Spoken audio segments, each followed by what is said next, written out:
Assalamualaikum warahmatullahi wabarakatuh. Alhamdulillahirabbil alamin. Alhamdulillahilladzi kataba 'alaina bis-siyam kama kataba 'alal ladzina min qablina la'allana minal muttaqin. Wassalatu wassalamu ala asrafil anbiya'i wal mursalin Sayyidina wa habibina wa syafi'ina wa nabiyina Muhammadin wa ala alihi wa sahbihi ajma'in. Amma ba'd. Ma'asyiral muslimin jamaah Isya dan tarawih rahimakumullah. Segala puji bagi Allah yang telah mewajibkan kita untuk berpuasa sebagaimana diwajibkannya orang-orang sebelum kita. Semoga kita menjadi orang yang bertakwa. Salam dan salawat mari kita senantiasa curahkan karibaan junjungan kita, nabi kita baginda Rasulullah Muhammad sallallahu alaihi wasallam, nabi yang diutus ke dunia fana ini dalam rangka menjadi rahmatan lil alamin sekaligus sebagai uswatun hasanah. Masyaallah muslimin jamaah Isya dan tarawih rahimakumullah. Alhamdulillah, karena kami diberikan amanah untuk berikan tausiah untuk saling kita mengingatkan agar kita senantiasa menghidupkan malam-malam Ramadan. Kenapa harus dihidupkan? Karena malam Ramadan itu adalah malam yang sungguh sangat mulia. Beda dengan malam-malam sebelum Ramadan atau sesudah Ramadan. Malam bulan Ramadan itu kemuliaannya berlipat-lipat ganda kebanding malam-malam yang lain. Menghidupkan itu artinya melakukan kegiatan-kegiatan positif, terutama kegiatan keagamaan. Seperti misalnya kita melakukan sholat isya dan tarawih seperti yang insya Allah kita lakukan sebentar ini. Itu menghidupkan. Ya. Kenapa harus sholat? Di salah satunya dan itu utama. Karena sholat itu adalah merupakan pondasi pokok agama kita, tiangnya agama kita. As-sholatu imadu din. Sholat itu adalah tiang agama. Jadi paman aqama sholat faqad aqama din. Dan siapa yang mendirikan sholat, berarti dia membangun agamanya. Waman tarakas sholat, dan siapa meninggalkan sholat, maka ada mati. Berarti kalau dia meninggalkan sholat, berarti dia meruntuhkan agamanya. Ya, kalau agama kita runtuh, ya sudah habis. Kehidupan dunia kita itu bisa kacau balau. Apatah lagi kehidupan akhirat kita. Na'udzubillahi min dzalik. Yang pasti orang yang meninggalkan sholat akan dihadang kesengsaraan, kesusahan, penderitaan di hari kiamat, di hari kemudian. Jadi kita perbaiki sholat. Juga sholat itu merupakan kunci segala kebaikan. As-sholatu inna sholata as-sholatu mitahul kulli khair. Sholat itu adalah kunci segala kebaikan. Jadi kalau ada hajat-hajat kita sholat, ada kita inginkan, misalnya kita punya cita-cita mau naik pangkat, perbaiki sholatnya. Jangan sholatnya spontanitas, nanti mau baru sholat, tapi jauh-jauh hari kita ancang-ancang. Wih, nanti kalau anak saya mau jadi begini, memang sekarang. Karena Allah berfirman, wasta'inu bis-sabri was-salah. Jadikanlah sabar dan salat sebagai penolongnya. Innallaha ma'as-sabirin. Sesungguhnya Allah bersama orang-orang yang sabar. Jadi perbaiki. Olehnya itu upayakan salat kita bagus mulai dari bacaannya, baik tata caranya, kafiatnya, maupun bila-bila kekhusyuknya. Ya. Selain sholat, perbanyak kita berzikir, ya. Perbanyak kita membaca Al-Quran. Membaca Al-Quran itu juga kunci segalanya. Kalau kita baca dengan bagus, makanya diupayakan itu bacaan kita bisa ditartilkan. Gimana supaya tartil? Kita belajar. Karena belajar Al-Quran itu bukan sekedar untuk menuntut ilmu, tetapi juga mendapatkan pahala yang sungguh sangat banyak. Baru kita punya pahala kalau kita belajar Al-Quran. Pertama pahala membacanya, yang kedua pahala belajarnya. Dan itu mempelajari Al-Quran tidak ada habisnya kalau kita mau. Mulai kita bagaimana membacanya. Ya, sudah baca Al-Quran.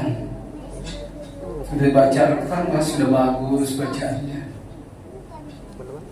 sudah bagus tajwidnya, makhrajnya, sudah bagus tajwidnya, sudah fasih qiraatnya, tilawahnya. Kenapa harus bagus makhrajnya? Karena makhraj itu menentukan suatu makna. Ya. Menentukan suatu arti. Mungkin pernah saya sampaikan di sini, kalau kita salah baca itu juga salah arti. Kita membaca misalnya ada dalam surah Al-Baqarah itu, mathaluhum kamathalil ladzi istawqada nara. Ya. Mathaluhum itu berarti perumpamaan bagi mereka. Ya. Tetapi kalau salah baca, kita biasa di kampung itu, guru kita tidak bisa bedakan semua sah. Jadi masalun kama salil ladzi. Ya kan biasa begitu kita kalau di kampung mengaji. Nanti kita pergi belajar masalah baca dan bilang orang. Lalu kita belajar berkata, kalau mengatakan matalu itu perumpamaan, tetapi masalu itu masih ada artinya. Apa artinya itu? Problematika bagi mereka, masalah bagi mereka. Tetapi tidak aku bahas artinya dan sebenarnya. Punya arti tapi bukan arti sebenarnya. Arti yang meleset. Apalagi kalau memang kita sudah baca yang tidak bisa punya arti. Dapat jaju jilatir albu jijalah salah total itu tidak ada artinya. Jadi makhrajnya, kemudian tajwidnya mulai dari dasar-dasar tajwid saja dulu. Tentang pokok itu mulai idgham, ikhfa, idgham diguna, idgham bila guna, al-iqlab, qalqalah, itu saja dulu. Dasar sekali. Nanti belakangan idgham mutazabzain, maka idgham mutaqaribain, mutajanisai. Ya, nanti belakangan itu dulu. Sesudah kita tahu bacaannya, saya banyak ini menganggap supaya kita termotivasi untuk belajar Al-Quran. Kita berusaha tahu maknanya. Ya. Mau nanya. Itu suatu 2 tahun lalu anak saya kunjungi ke Mangkoso. Pak, alhamdulillah sudah hafal Quranku, Pak. Alhamdulillah. Kayaknya dia kecewa karena saya tidak begitu gembira menyambutnya.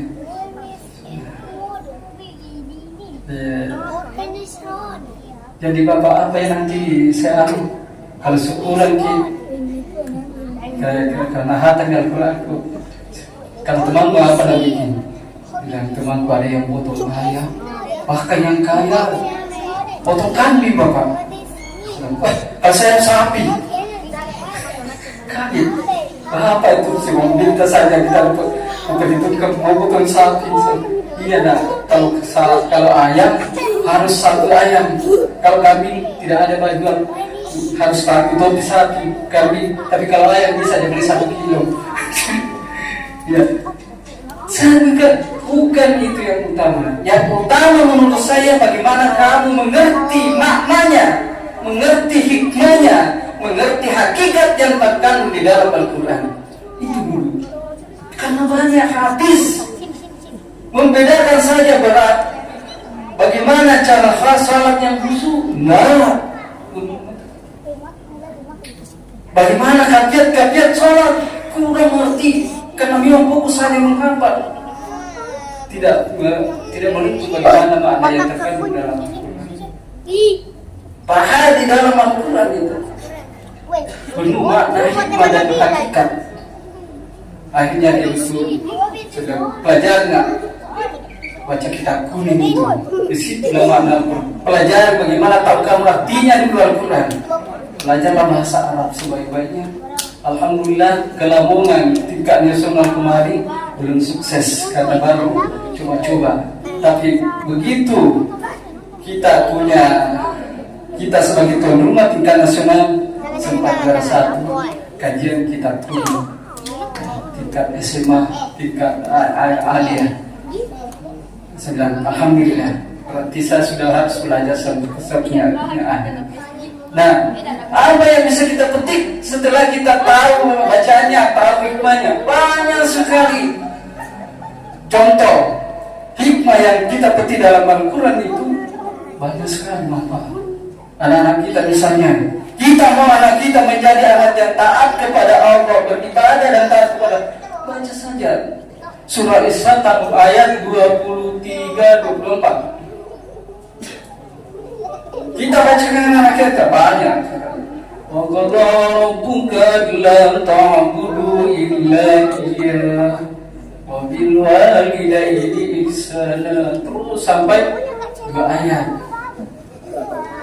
Betul kita yang baca, tapi kita hanya perantara. Allah yang menyuruh anak itu untuk menjadi orang yang taat beribadah kepadanya dan taat berbakti kepada orang tuanya. Kita hanya perantara.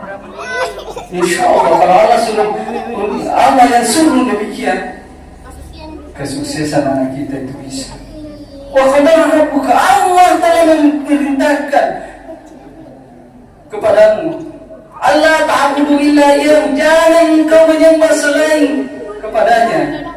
Wa bil walidayni ihsana, dan berbaktilah kepada kedua orang tua. Sampai 2 ayat itu, insya Allah anak kita tidak berat diarahkan. Yes, tidak berat untuk diarahkan ke jalan baik. Karena banyak orang itu anak kasihan, bila ke kiri melari kanan, ke kanan melari kiri. Kalau pas kepala itu dibacakan setiap kita sudah sholat. Iya. Dan banyak lagi kita mau jadikan anak kita aktif. Baca Iqra sampai alamal insan, amalan ya'lam, supaya cerdas. Inna anzalnahu sampai terakhir. Banyak sekali. Kalau mau disebut sampai pagi tidak ada habisnya. Itu kalau kita sudah tahu makna arti dan hakikat Al-Quran. Jadi pelajari dulu, baru amalkan, insya Allah tentram hidup kita. Masyaallah muslimin jamaah salat tarawih. Kalau kita mau bicara tentang menghidupkan malam Ramadan itu tidak ada habisnya dan jelasnya. Mari kita betul-betul manfaatkan bulan Ramadan ini sebaik-baiknya, terutama malam-malamnya, karena kita tidak tahu kapan turunnya Lailatul Qadar, dan di situ kita bisa memetik pahala yang sebanyak-banyaknya, karena Lailatul Qadar itu lebih baik dari 1000 bulan atau lebih baik dari 80 tahun. Olehnya itu, sekali lagi mari kita betul-betul memanfaatkan bulan Ramadan ini sebaik-baiknya, karena bulan Ramadan akan datang, belum tentu kita dapat. Kenapa? Saudara kita yang hadir bulan Ramadan yang lalu sudah ada yang meninggalkan kita, tidak hadir lagi malam Ramadan ini, dan tidak menutup kemungkinan bulan Ramadan ini kita sama-sama berjamaah seperti ini, dan tidak menutup kemungkinan bulan Ramadan karena tidak ada lagi kita. Artinya kita mendahului saudara-saudara kita. Karena kenapa? Kita aja ajalahum la yastakhiruna sa'atan wa la yastaqdimun. Bila mana aja datang tidak mungkin ditangguhkan sesaat pun, dan tidak mungkin dimajukan sesaat pun. Dan itu pasti datang. Kullu nafsin dha'iqatul maut. Setiap yang bernyawa pasti mengalami yang namanya mati, dan itu kenyataan. Makanya mari kita mengumpul bekal yang sebanyak-banyaknya, bersiapkan diri sebanyak-banyaknya. Watazawwadu, berbekallah sebaik-baiknya. Bekal painna zadi taqwa, bersawadu painna zadi taqwa, dan sebaik-baik bekal adalah takwa. Allahumma billahi taufiq. Wassalamualaikum warahmatullahi wabarakatuh.